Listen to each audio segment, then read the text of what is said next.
Today's video is about a very serious and extremely sensitive global development, one that has sent shockwaves across international diplomacy.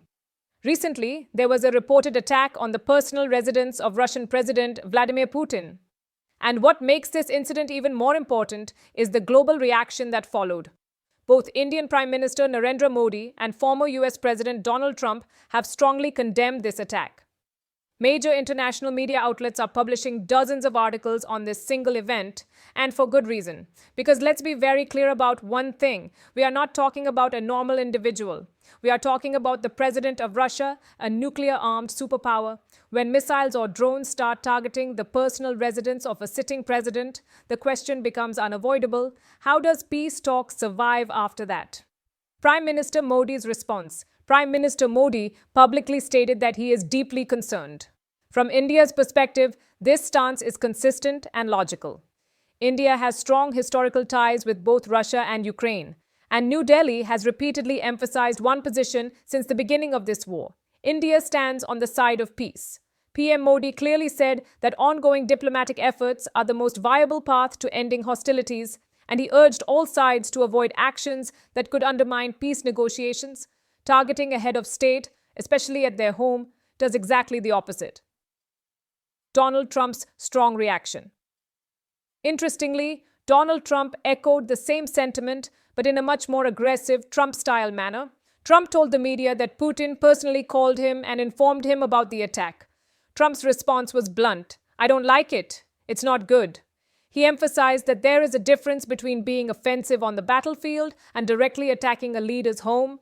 Trump even warned that this is not the right time for such actions because escalation at this level can spiral out of control very quickly. And here's the key point Trump hinted at. If Putin had been killed, Russia's response could have been catastrophic. Why this is extremely dangerous.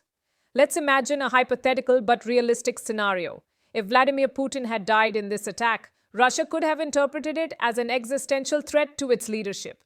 History shows us what happens next. Government officials panic, military generals fear they are next, decision-making becomes emotional, not rational. And in such situations, nuclear escalation becomes a real possibility. Russia's parliamentary leadership has already issued statements warning that any direct attack on Putin could lead to devastating consequences. History has warned us before. People often forget how fragile global peace really is. World War I began with the assassination of a single individual, Archduke Franz Ferdinand. One bullet, one death. And within months, all of Europe was engulfed in war. There was no written doctrine saying a world war would start, but it did. That's how geopolitics works. History doesn't repeat itself exactly, but it often follows the same patterns. What happens if Putin is assassinated? Let's be realistic. If Putin were killed, Russia would almost certainly strike Ukraine with extreme force. Nuclear weapons could be used against Ukrainian targets. Europe could face limited-scale military escalation. However, it's unlikely that the US or Europe would immediately launch nuclear weapons against Russia unless China or another major power becomes involved. Still, even a limited escalation in Europe would be disastrous. An unwritten rule of war 1. Important detail many people miss. Russia has the capability to target Ukraine's President Zelensky directly, yet it has not done so. Why? Because there is an unwritten rule in warfare. You do not directly target heads of state unless you are ready for total escalation. Breaking that rule changes the entire nature of the conflict. Latest developments, Russia on high alert. After this attack, Russia has moved into high alert mode. Satellite imagery shows advanced air defense systems deployed around Putin's residence, multiple S-400 missile batteries positioned specifically for leadership protection. Ironically, this means that the chances of Putin's assassination have now decreased.